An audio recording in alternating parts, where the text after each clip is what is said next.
Bonjour Jean, Didier. Vous avez commencé chez les Bandidos en 1989, ça fait 35 ans. Aujourd'hui. Vous êtes les deux membres fondateurs. Félicitations. Merci. On aimerait vous poser quelques questions pour que vous connaissiez un peu l'histoire. Alors,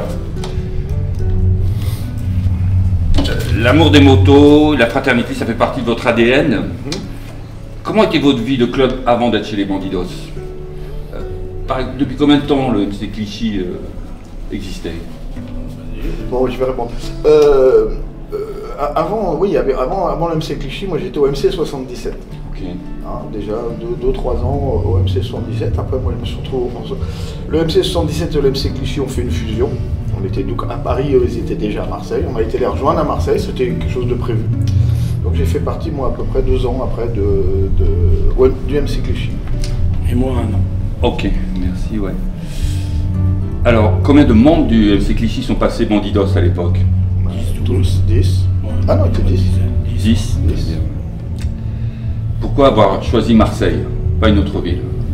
Alors moi, j'ai pas choisi Marseille, c'est que le MC Clichy original, c'était bon, ils étaient de Clichy, donc de Paris. Ils ont été s'installer à Marseille. Et nous, on a eu l'idée de faire la même chose. Au MC 77, on en avait marre de la pluie, je ne sais quoi. Ouais. On a été les rejoindre donc, à Marseille. Donc, effectivement, comme on s'est tous retrouvés à Marseille, le premier chapitre Bandidos en Europe, il pouvait être qu'à Marseille. Ok. Alors, une fois que donc vous êtes devenu Bandidos à Marseille, comment le club s'est développé après en France et dans toute l'Europe?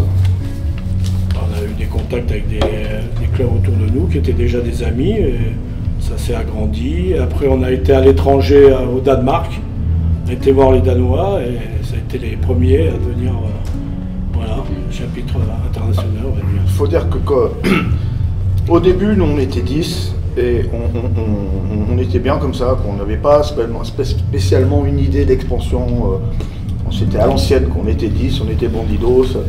On rentrait souvent des clubs en France et tout, mais à chaque fois, on se disait, bon, on les trouvait pas comme nous, quoi. Okay. Par contre, un jour, on a rencontré les Danois en Allemagne. Et là, on s'est rendu compte qu'on était devant des gens intéressants. D'accord. Hein, donc, eux, on s'est dit, ceux-là, on veut qu'ils soient avec nous.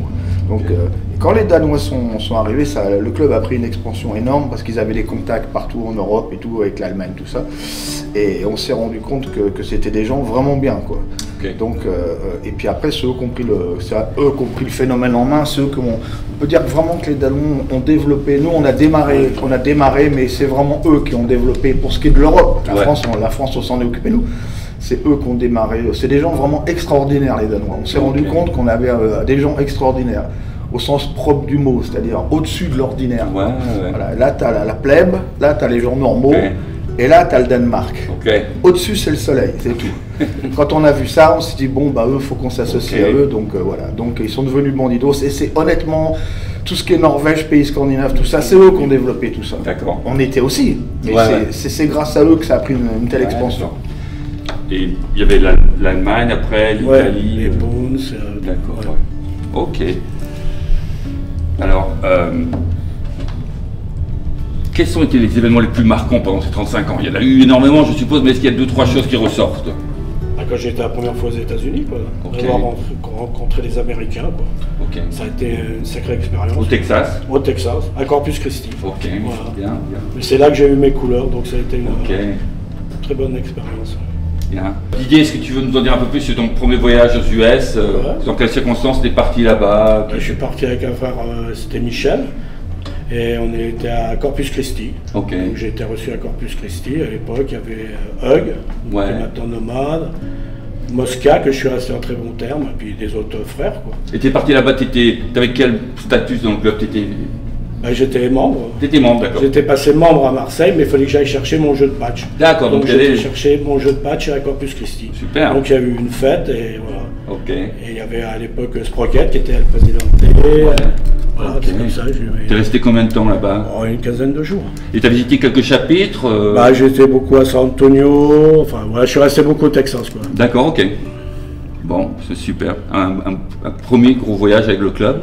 Oui, un bon souvenir, je suppose. Un très bon souvenir. Ok. Bien. Moi j'ai une anecdote intéressante, aussi bien Didier que moi, on a bien connu Ronnie Hudge, on a roulé en moto avec lui aux États-Unis. Moi, j'ai une anecdote intéressante. C'était en 89. J'étais avec deux frangins, donc Bandidos, dans le local de Rapid City. Et j'étais avec deux, je ne sais plus avec qui j'étais, moi je ne me rappelle plus exactement, je ne veux pas dire de bêtises, mais je sais qu'ils ne parlaient pas anglais. Moi à cette époque-là, je parlais un petit peu anglais. Okay. Et il y a un grand type qui arrive, un biker et tout, l'air beau regard, quelqu'un qui te marque quand même. Et puis il s'approche et puis il commence à discuter. Il était complètement en civil, en jean, jaquette en jean, rien de bandido, c'est tout. On discute peut-être une demi-heure, un peu plus, il me pose des questions, déjà il posait des questions intéressantes, il écoutait les réponses, il s'intéressait et tout. Et puis à un moment, il fait, bon bah, bonne chance la France, au revoir, au revoir. Il part, et là il y a un sergent d'armes texan, mais vraiment un molosse, hein. Il arrive vers moi, et il fait